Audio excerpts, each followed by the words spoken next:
Soyez tous les bienvenus pour ce premier direct de l'année. Nous allons démarrer une méditation sur, malheureusement, l'injustice humaine. Parce que s'il est bien une chose qui fait mal, une chose qui blesse et qui laisse des cicatrices, et ce sont bien les injustices.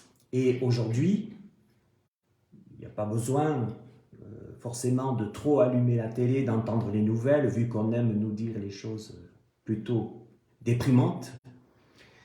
Mais que ce soit à la télé, que ce soit dans les journaux, dans notre propre vie personnelle, partout, il y a aujourd'hui, chaque jour, l'injustice humaine se manifeste. Alors, ce qu'il y a, c'est que par rapport aux injustices humaines, les réactions des personnes ne sont pas toutes les mêmes.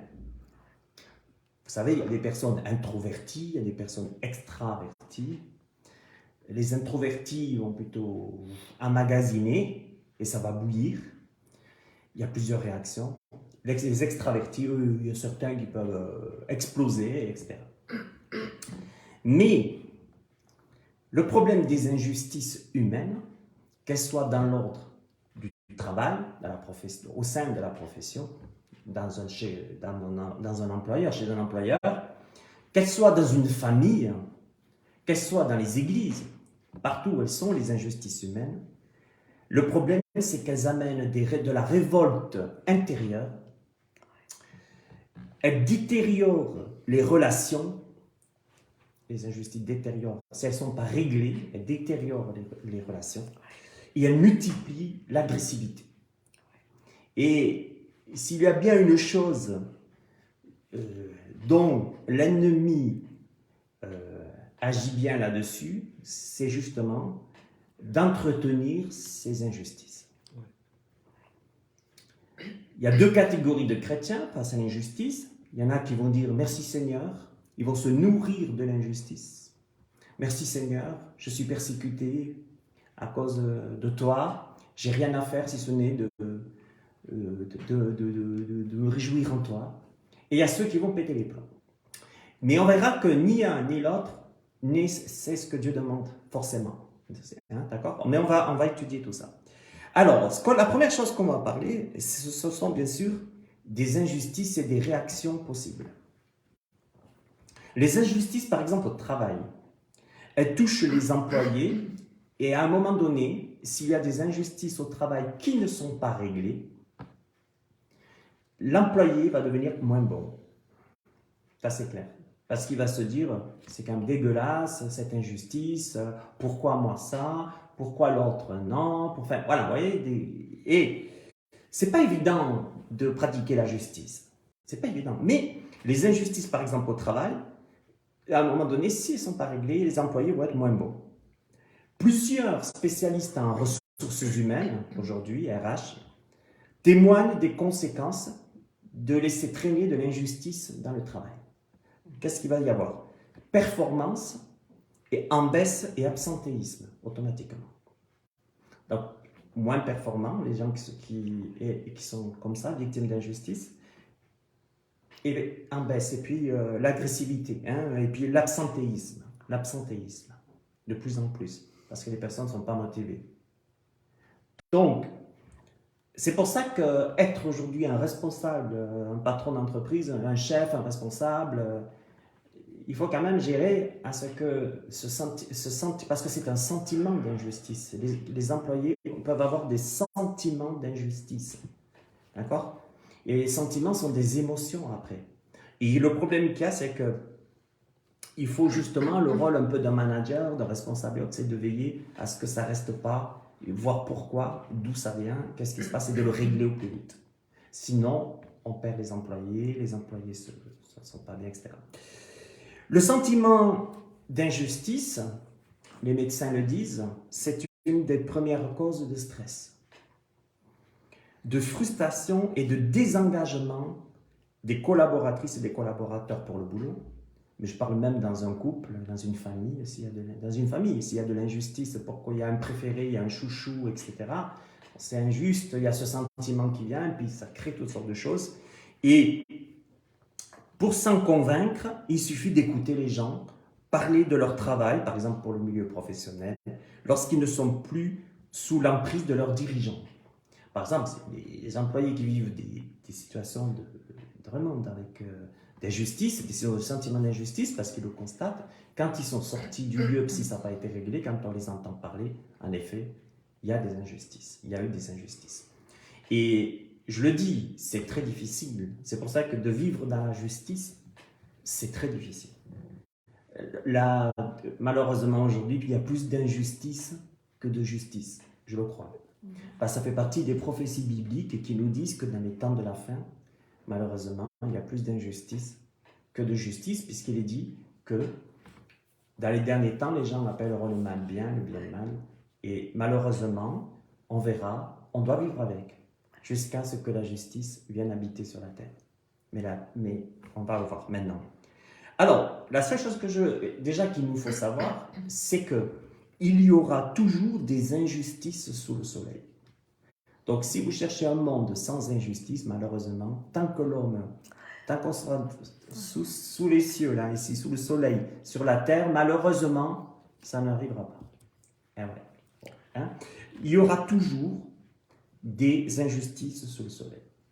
La question à se poser, c'est comment je vais les gérer. Comment je vais les gérer? Et l'apôtre Pierre, il va répondre. Qu'est-ce que faisait l'apôtre Pierre? Lui s'est dit, je vais attendre. Je sais qu'il y aura toujours des injustices sous le soleil, alors je vais attendre. Ah bon? Puis tu vas attendre quoi?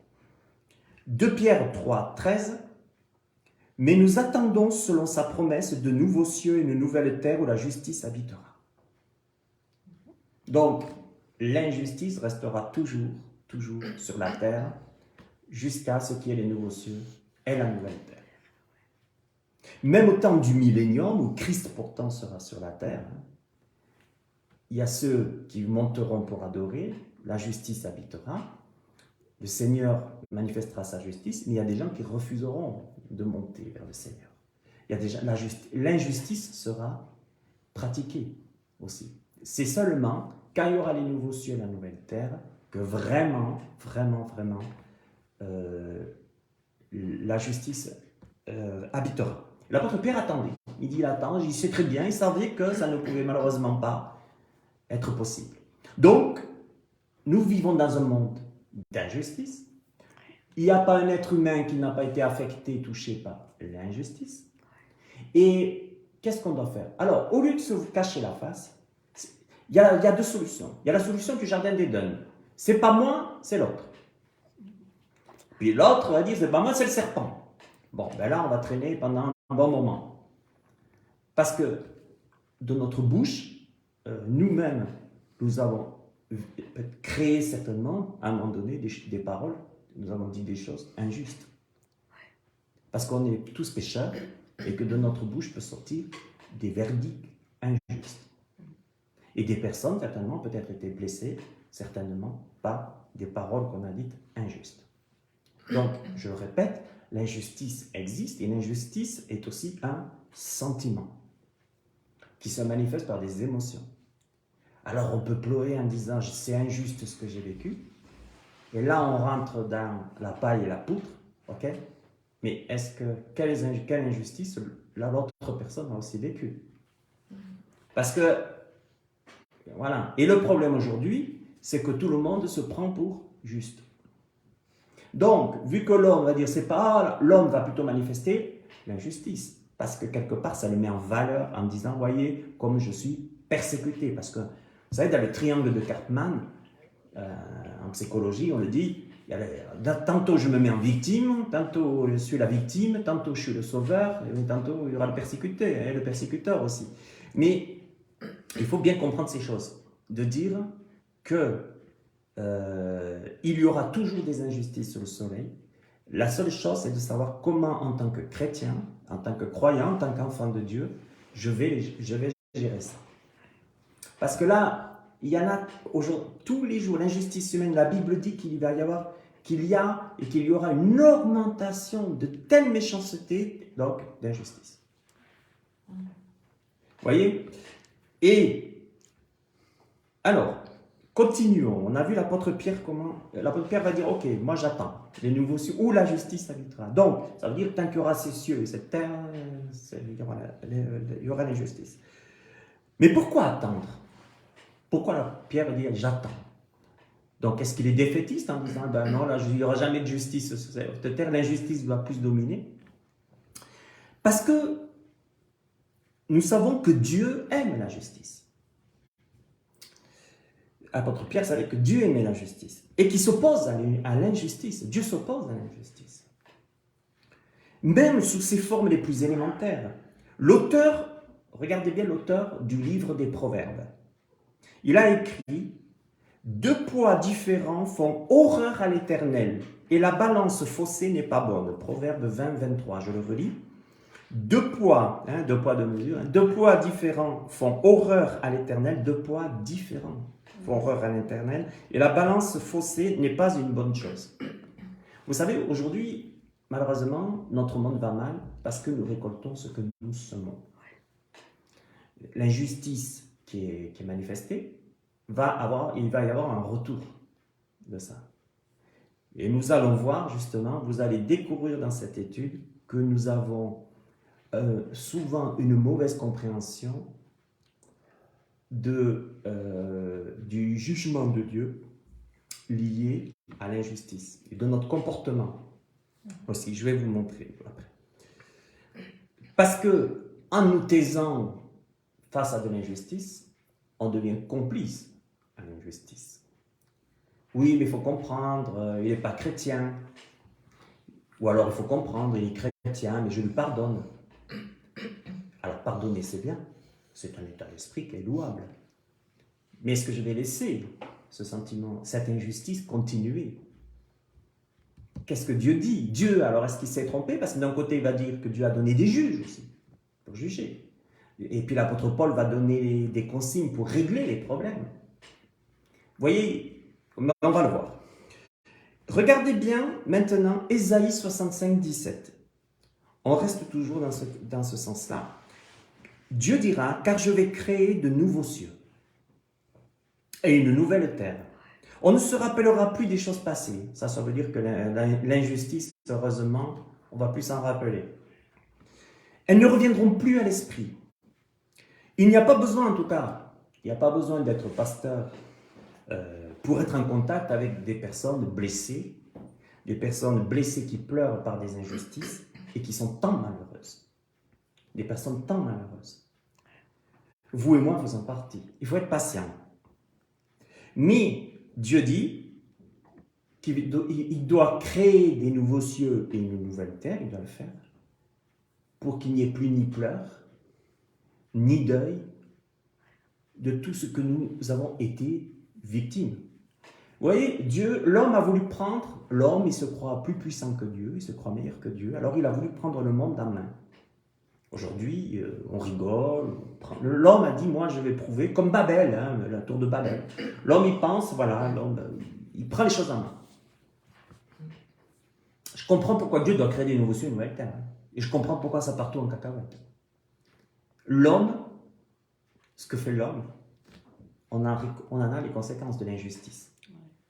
Allumer la télé, lisez les journaux, aller voir dans le travail. Il n'y a pas un lieu de travail où un employé qui est parti ou autre qui pourrait dire « Oh là là, ben moi j'ai vu des injustices. » C'est partout, ça pollue. Partout, partout. Et Dieu est un Dieu de justice. Et c'est pour ça qu'il va juger. Dieu doit juger l'injustice. Et c'est pour ça que ça va mal. Et c'est pour ça aussi que l'apôtre Paul a dit, et le Seigneur l'a rappelé, que Dieu met tout en lumière. Dieu mettra tout en lumière. Et que c'est pas seulement... Et Dieu ne fait pas que mettre en lumière. Dieu met en lumière aussi pour apporter son jugement aussi sur ce qui s'est passé. On peut être injuste, faire les choses par derrière. À un moment donné, on croit que personne ne nous voit. Vous savez, tous les magouilleurs, un peu toute la mafia partout qu'il y a. On peut faire les choses. Mais un jour ou l'autre, et si ce n'est pas sur cette terre, ce sera devant le Seigneur, mais tout va venir en lumière. Tout ce qu'un homme a semé sera récolté. De toute façon, Qu'on croit en Dieu, qu'on ne croit pas en Dieu, c'est un principe, que tout ce qui est semé injustement sur la terre, à un moment donné, ça vient en lumière. Parce que c'est un principe de Dieu, parce que Dieu est un Dieu de lumière. Et qu'est-ce que la lumière fait quand elle vient dans les ténèbres? Elle illumine. Et c'est pour ça que souvent, beaucoup refusent le Seigneur. C'est pour ça que beaucoup refusent l'appel du Seigneur et l'appel du Saint-Esprit dans les cœurs. Parce que quand Dieu vient, c'est sa lumière qui vient. Dieu est lumière. Il n'y a pas en lui de ténèbres. Et quand la lumière vient, ça veut dire quoi? Moi, quand j'ai accueilli la lumière du Seigneur, je peux vous dire, j'ai vu toute ma merde. Toute ma merde qui était en moi. Et attention, aujourd'hui, j'ai toujours de la merde en moi. Mais combien je dois me repentir devant le Seigneur, souvent, et de dire, mais Seigneur, continue de me guérir, continue de me délivrer. Et il faut, comme disait Jean-Baptiste, il faut qu'il croisse, et il faut que je diminue. Hein? Mais Dieu, ce qu'il faut comprendre ici de ce point, de cette étude, c'est que Dieu doit créer des nouveaux cieux, de nouvelles terres pour que la justice habite. Il n'y en aura pas. Ce n'est pas possible. Tant que ça sera la monarchie, ça sera comme ça. Quand il y aura la théocratie, le retour de Dieu qui règne, hein, avec les nouveaux cieux, nouvelles terres, là, il n'y aura pas. Et Dieu sait que ça fait tellement mal, l'injustice, ce sentiment d'injustice, Dieu sait que ça fait tellement mal qu'il est obligé de recréer un jardin d'Éden quelque part, des nouveaux cieux, nouvelles terres, où la justice habitera, parce que cette fois-ci, il n'y a plus le diable, il est jeté avec l'antichrist, il n'est plus là. Les gens qui commettent l'injustice, qui ne se seront pas tournés vers le Dieu de justice, vers le Seigneur, ils sont avec le diable et le faux prophète et l'antichrist. Hein? Et nous, les enfants de Dieu, à cause du sang blanchi par le sang de l'agneau, à cause, et c'est pour ça que je dis, n'oublions pas de demander pardon à Dieu de nos péchés, et que son sang nous lave et nous purifie. Et nous, on aura accès dans ce monde où la justice régnera et on ne se souviendra plus du mal, tout ce qui a été injuste. Et c'est pour ça qu'il y a des gens qui meurent, mais torturés, parce qu'ils préfèrent rester avec ces sentiments d'injustice, ils préfèrent rester ils se torturent plutôt que de venir dans la lumière. D'accord? Alors, il ne faut pas... c'est important de comprendre que nous, on doit rester en un Dieu de justice. Ok. Maintenant, je vais vous lire Colossiens 3,25. Là, ça fait un peu plus mal. On commence à aller un peu plus... Car celui qui agit injustement recevra selon son injustice. C'est ce que je disais. Celui qui agit injustement, Colossiens 3,25, recevra selon son injustice. Il n'y a point d'acceptation, alors ça, il n'y a point d'acception de personne. D'acceptation ou d'exception? On peut dire d'acception aussi là. En tout cas, je fais un copier-coller du verset biblique. Accepter, acception, on peut le dire. Oui. Il n'y a point d'acception de personne. D'accord? Ça veut dire que tu sois riche, pauvre, diplômé, pas diplômé, celui qui agit injustement recevra selon son injustice. Et c'est pour ça que la Bible m'en garde contre les postes à autorité, les postes de responsable. Parce qu'on peut cacher beaucoup de choses aux hommes. Beaucoup. On peut même les rouler dans la farine, les hommes. Mais s'il y en a un qu'on ne peut pas rouler dans la farine, et qui voit même là où on se cache, comme le jardin d'Éden, quand on a fait le con, c'est Dieu. Ouais. Et c'est pour ça que je peux dire... Regardez les enfants aujourd'hui, c'est voilà. Aujourd'hui, on est dans un temps où les enfants ne parlent plus aux parents. Ouais, non, c'est fini. Hein, et voilà. Mais c'est facile d'accuser tellement l'autre. Ouais, toi, t'as fait ça, je veux plus te voir, je veux plus te parler. Toi, tu m'as fait ça, toi, tu m'as fait ça. Ok, tu le vis comme un sentiment d'injustice parce que certainement j'ai péché. Et je t'en demande pardon, ça, il n'y a pas de souci. Mais c'est jamais les autres. C'est comme ça. Mais celui qui agit injustement, il recevra selon son injustice. Il n'y a point d'acception de personne. Il n'y a que le pardon, la reconnaissance, la repentance et le pardon, le Fils prodigue, qui peut faire changer ça. Mais il faut reconnaître. Mais non, mais on est dans un monde, il faut demander pardon. Et c'est la croix, c'est la prédication de la croix qui est une folie aux yeux des hommes et qui est une puissance de Dieu. Pour les familles, pour les couples, pour les enfants, les générations, etc. Donc, vous savez, Puis nous, si on ne fait pas attention, on peut même mal agir. On peut dire, parce que c'est mon fils, parce que c'est ma fille, je peux dire, ah mais c'est pas la faute de mon fils, c'est pas la faute de ma fille. Je pense qu'on est tous blessés. On a tous été blessés. Le péché, le serpent, il mord tout le monde. Hein. Il nous a tous mordus. Je pense que tout le monde a de quoi dire. Oui, il y a eu des injustices dans ce que tu m'as dit. J'ai vécu d'injustice ce que tu m'as dit, ce que tu as fait. Et si les deux arrivent à dire ça, c'est toujours facile. C'est pas non, mais ça ne peut pas être mon fils, ça peut pas être ma fille, c'est l'autre. Ah oui, c'est normal, c'est mon fils ou ma fille, donc je ne veux pas dire que c'est lui le coupable. Mais, voyez, au travail, moi je suis le patron, c'est pas moi, c'est l'employé. Parce que le patron ne va pas dire c'est moi. Le patron a toujours raison, même quand il a tort. Hein? D'accord? Bon, alors, automatiquement, qu'est-ce qui va se passer? C'est pas moi. Vous savez, aujourd'hui, vous savez, c'est là qu'on voit à quel point la Bible est vraiment, la parole de Dieu, elle est vraiment réelle. Il n'y a rien de nouveau sous le soleil. Regardez le jardin d'Éden. C'est pas moi, c'est la femme. C'est pas moi, c'est le serpent. Vous savez, c'est pas moi, c'est Satan, c'est pas moi. Et c'est pour ça que le monde y part en cacahuète. Parce que les hommes se regardent dans le miroir en disant « Oh, miroir, dis-moi que je suis beau. » Tous les matins, dis-moi qui est le plus beau. Mais quand on va aller vers le Seigneur, le jour de la mort, de notre mort physique, et bien là, je peux vous dire que ce n'est pas les diplômes qui vont compter. Que ce n'est pas l'art qui a le plus d'argent. C'est pas ça qui va. C'est le sang du Christ sur la personne qui va compter. Et il y a ce qui précède la gloire. Il n'y a qu'une chose qui précède la gloire. C'est l'humilité qui précède la gloire. L'humilité de dire, attends, t'es en train de... Vous savez, des fois, quand il y a des gens qui me disent, mais tu ne te rends pas compte de tout ce qu'il m'a fait lui. Des fois, il faut leur dire à ces gens, attendez, ok, il t'a fait ça, d'accord, ok, c'est sûr. Ça, c'est injuste. Okay. Mais on va essayer d'aller plus loin. Lui, je ne veux plus le voir, d'accord, non, c'est normal, okay, pas de souci, d'accord, c'est injuste. Et si on ne règle pas ce problème, qu'est-ce qui se passe? Je le redis parce que je l'ai dit au début. Qu'est-ce qui va se passer? Au travail, c'est l'absentéisme, c'est je ne viens pas parce qu'il n'est plus bien au travail, parce que voilà, il est blessé, des injustices, etc. Et stress, frustration, désengagement, etc. Ça, il faut parler. Vous voyez? Le problème, c'est quand on dit, moi je veux bien parler, mais qu'après quand tu parles, mais de toute façon, c'est la faute, c'est toujours la faute de l'autre. C'était injuste ce qu'il m'a fait. Mais des deux côtés. Il y a eu de l'injustice des deux côtés. D'ailleurs, souvent, les couples, ils pètent les plombs parce que tu as toujours une personne qui accuse l'autre, mais l'autre, c'est Dieu incarné, donc il n'a rien. Hein, lui, celui qui va dire, qui va accuser, des fois, il n'a rien parce qu'il est Dieu incarné, d'accord, pour lui, mais il ne se remet pas en question. Et les injustices dans les églises, elles existent largement. Si, le Seigneur l'a dit, s'il y a une personne riche qui vient, devant, s'il vous plaît, laissez passer, là. C'est un peu comme dans les... Laissez passer. Attends, il y a plein de thunes, là. Il y aura de l'argent à se faire. Le pauvre qui arrive, qui n'a pas une thune, qui est pauvre. Le pasteur, non, mais je n'ai pas le temps, moi.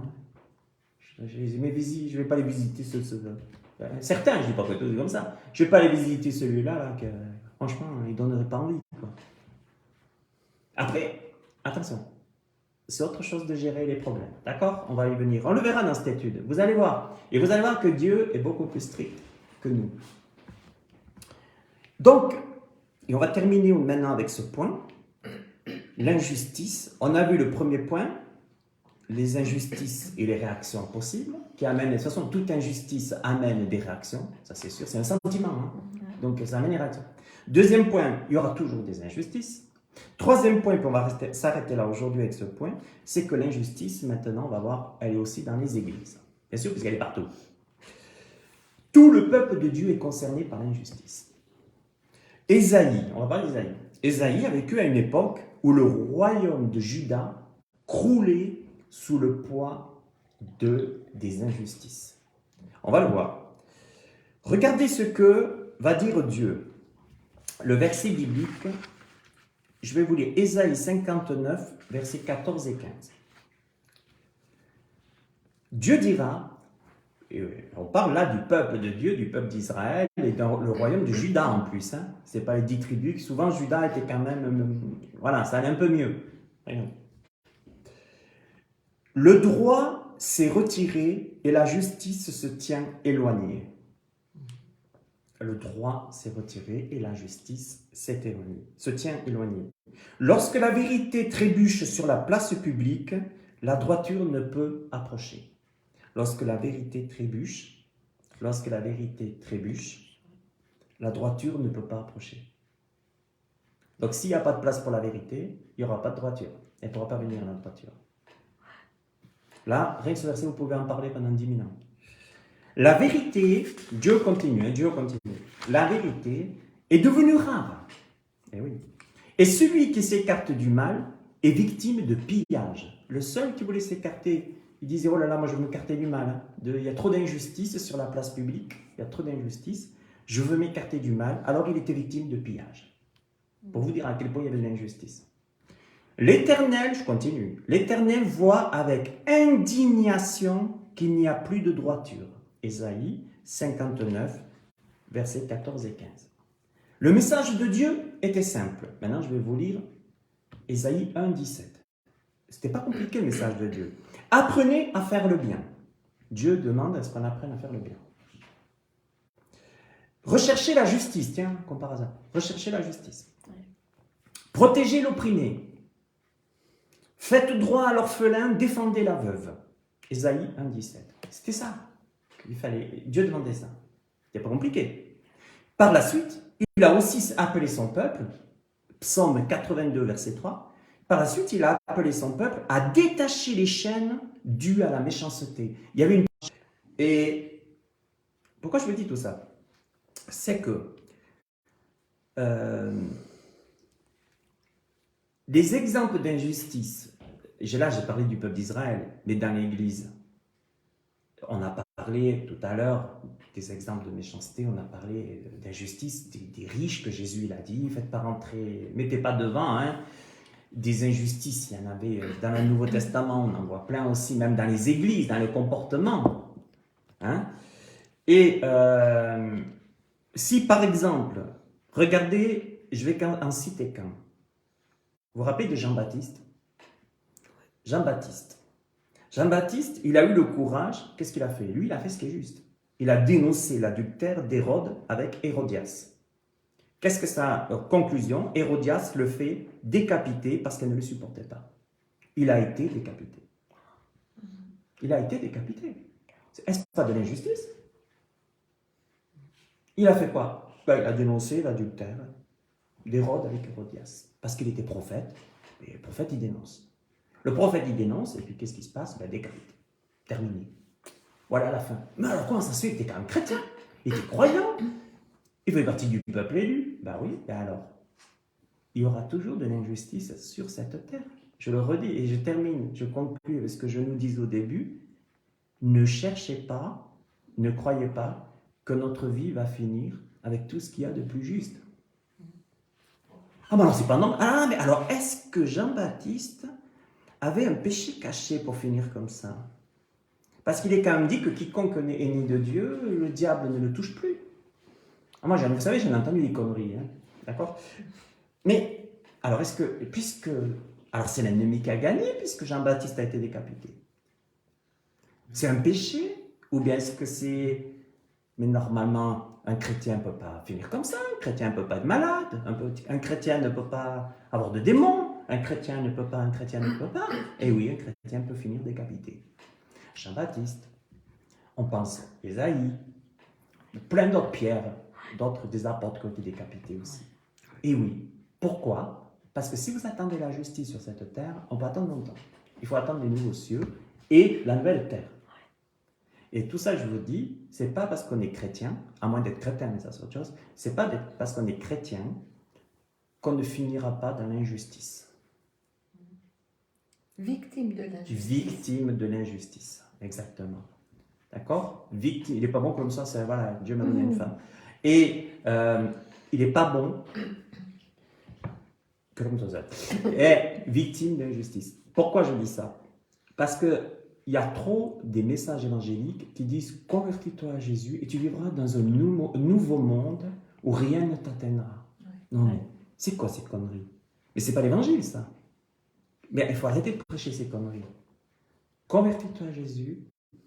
Ah non. Et puis si toi, tu es là, tu finis décapité, ouais, ben, il y a quand même peut-être eu un problème. Il y en a qui vont croire que c'est pas normal. Hein? D'accord? On pense que Ésaïe a été scié entre deux arbres. Donc, je vous dis, non mais, puis ceux qui ont été jetés aux arènes, et puis là, les chrétiens, pendant que je vous parle, les chrétiens qui sont maintenant persécutés, tués, maintenant, d'accord? Parce que ça, les médias, ça les intéresse pas trop, ça. Vous voyez? Mais hein, on préfère parler voilà, d'autre chose. Non, non, non, non, non, non. C'est parce que l'injustice n'habitera pas, il y en aura tous les jours plus d'injustice. Mais c'est parce que la justice n'habitera pas sur la terre. Tant qu'il n'y aura pas les nouveaux cieux et la nouvelle terre, il y aura des situations malheureusement comme ça. Et même Jésus, il a dit, quiconque vous mettra à mort croira rendre un culte à Dieu. Non mais il faut y aller quand même. Hein. Ça veut dire que les gars, ils se croient justes. Ils pratiquent une justice. Vous voyez, il faut prier pour les autorités, parce que Paul le dit, c'est important, pour qu'ils pratiquent une bonne justice. Mais aujourd'hui, par exemple en France, ou même en Suisse, partout, les juges se sont mis à faire de la politique. Et bien souvent, il y a des situations qui jugent et qui vont trop loin. Ils ne devraient pas faire de politique quand ils jugent. On devrait juger selon la loi, il y a une loi, voilà, terminé, tac, tac. Mais les juges, maintenant, ils font la politique. Il y a même un ministre de la Justice en France, Moretti, qui maintenant, en plus lui, il est extrême gauchiste, lui, il va payer des cours de karting en prison, il va amener les gens faire du karting en prison. Et ils ont la piscine, ils ont tout. C'est plus comme avant, la valeur. Il y a des lois. Et c'est pour ça que je vous dis, et on le verra par la suite, que Dieu est beaucoup plus strict que nous face à l'injustice. Vous savez que les jugements qui sont là aujourd'hui, c'est dû à l'injustice, on le verra. Je vous le prouverai, Bible en main. Voilà. Et ce qu'il faut savoir, c'est que toute injustice semée sera récoltée. C'est comme ça, c'est une loi, c'est Dieu, parce que Dieu ne supporte pas l'injustice. Voilà, alors on continuera. La prochaine fois, on verra les exemples d'injustice dans la Bible. Je reprendrai dimanche, je reprendrai ce message aussi, on va le démarrer avec l'équipe à la Chaux-de-Fonds. Voilà, que le Seigneur vous bénisse tous et puis à très bientôt pour la suite. Merci de votre écoute.